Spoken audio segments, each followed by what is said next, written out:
Hello, my name is James, and this is our group for our demonstration. My student ID is 465498, and my demonstration is donning and doffing. Hello, this is Amit and my student ID is 464271 and I am demonstrating sanitization.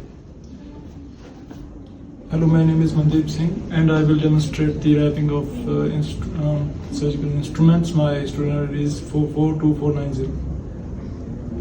Donning and doffing. Before entering the patient's room, ensure that you have the necessary personal protective equipment ready. PPE must be donned in the correct sequence to prevent contamination and protect both the healthcare and the patient. Performing hand hygiene. Always start with a clean hand. Use an alcohol-based hand sanitizer or wash with soap and water for at least 20 seconds. This removes any existing germs on the hands and prevent contamination of PPE during donning process. Putting on the gown. Pick up the gown, making sure it fully covers your torso from the neck to knees and arms to wrists. Tie the gown securely at the neck and wrists. The gown provides a barrier to protect clothing and skin from infectious droplet and contaminant. It is worn first so that the hand remains clean for the Putting on a mask or respirator. Secure the mask over your nose and mouth with the ear loops or ties. Adjust the nose piece for a snug fit. The mask protects against the airborne and droplets transmission of infection agent. It is put on before the gloves to prevent contamination of the mask when adjusting it. Putting on an eye protection. Position the goggles or face shield over your eyes and adjust for a secure fit. Eye protection prevents splashes, droplets, or aerosol from entering the eyes, which are potential entry points for infection. It is applied before gloves so that the hands remains clean for the proper adjustment. Finally, putting on gloves. Put on the gloves, making sure that they cover the cuffs of the gown to create a secure barrier. Gloves provide protection against direct contact with contaminant. They also are put on last because they will touch all other surfaces during surface care. When removing PPE, assume that all outer surfaces are contaminated. PPE must be removed in a specific order to prevent self-contamination. Removing gloves. Grasp the outside of one glove at the wrist without touching your skin. Peel it off, turning it inside out. Hold it in the gloved hand. Slide your finger under the remaining glove at the wrist and peel it off over the first glove. Dispose of gloves safely in the biohazard container. Gloves are the most contaminated part of PPE. Removing them first reduces the risk of spreading pathogens in other areas. Washing hands after Removing eye gloves. protection. Remove goggles or face shield by handling the strap only. Avoid touching the front surface. Place in the designated area for cleaning or disposal if single use. The front of the face shield or goggles may be contaminated. Handle only the strap, minimizing the risk of touching infection material. Wash your hands after the removal and then remove the mask by untying or pulling the loops without touching the front. For respirator, remove from the bottom strap first, then the top. Discard properly. The front of the mask or respirator is contaminated. Remove it last, prevents aerosolized particle from spreading and ensures that other PPE has already been removed. Before removing the gown, perform hand hygiene. Untie or break the gown ties, touching only the inside of the gown, pull it away from your body, rolling it inside out while removing it. Dispose of it properly. The outer surface of the gown is contaminated. Rolling it inside out keeps the contaminated surface folded inwards, reducing exposure. Equipment which I wear while performing sanitization is gown, gloves, mask, shoe, head cover and eye protection, which protect me from the potential of splashing of infectious material. Separate sharp instrument from other instrument to prevent injury. After that, rinse the instrument in cold running water.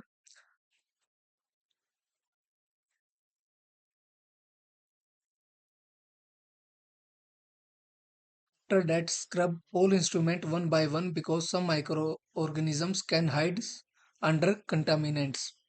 So first I am scrubbing scissors. Always open hinged instrument and then scrub grooves, services and serrations with a disposable brush.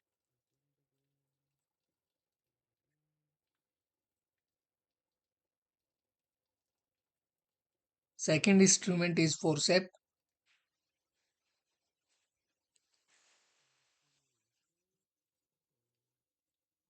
which I am scrubbing from all sides.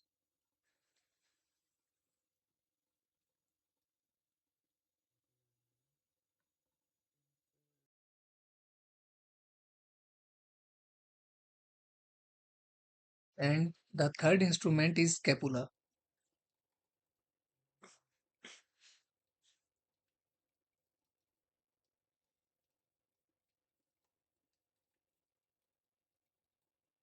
We have to scrub from all sides to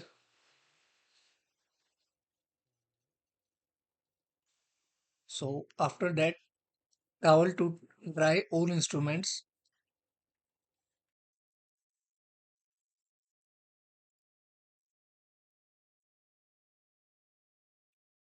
After drying, dispose contaminated items into biohazard containers. Thank you.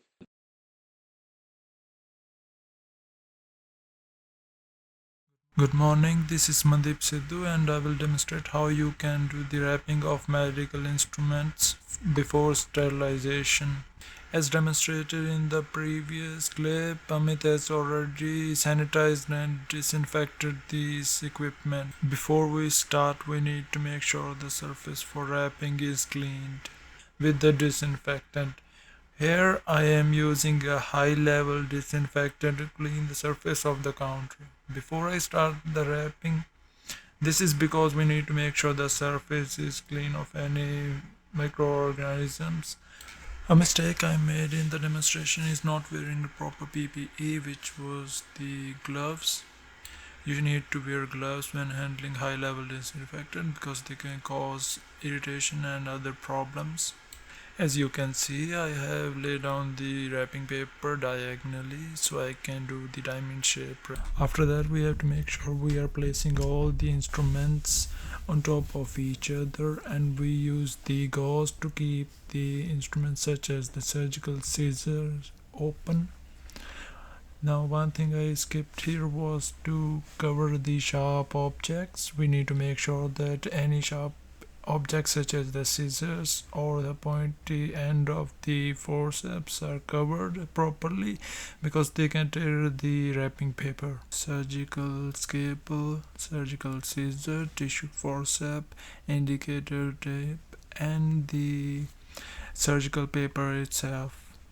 Since we are wrapping in a diamond shape, we need to start at the edge of the paper and then the other side, and then we do both sides, and we also make sure the corners of the paper are turned so it is easier for the doctor or physician, nurse, or anyone who opens it. It will be easier for them to open that paper when their corners are bent.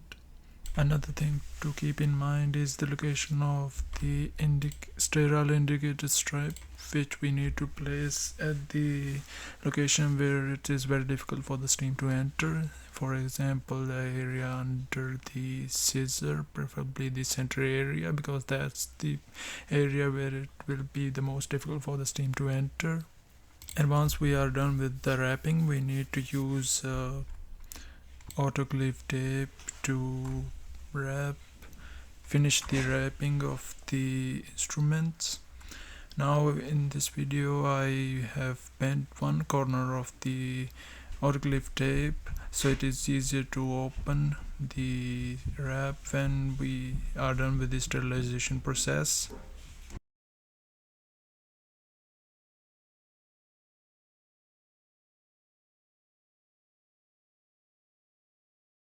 Now what I have done is put a tape, one from the front and one from behind, so the paper is properly packed from both sides and it's very easy to open. Now for the last step we need to write the date on which we wrap the surgical instruments, our first initials, and the name of the instruments that we have placed in the surgical wrapping. And now the instruments that are sterilized, the indicator tape serves the same function as the indicator strip. They tell us that whatever our instruments were sterilized properly or not.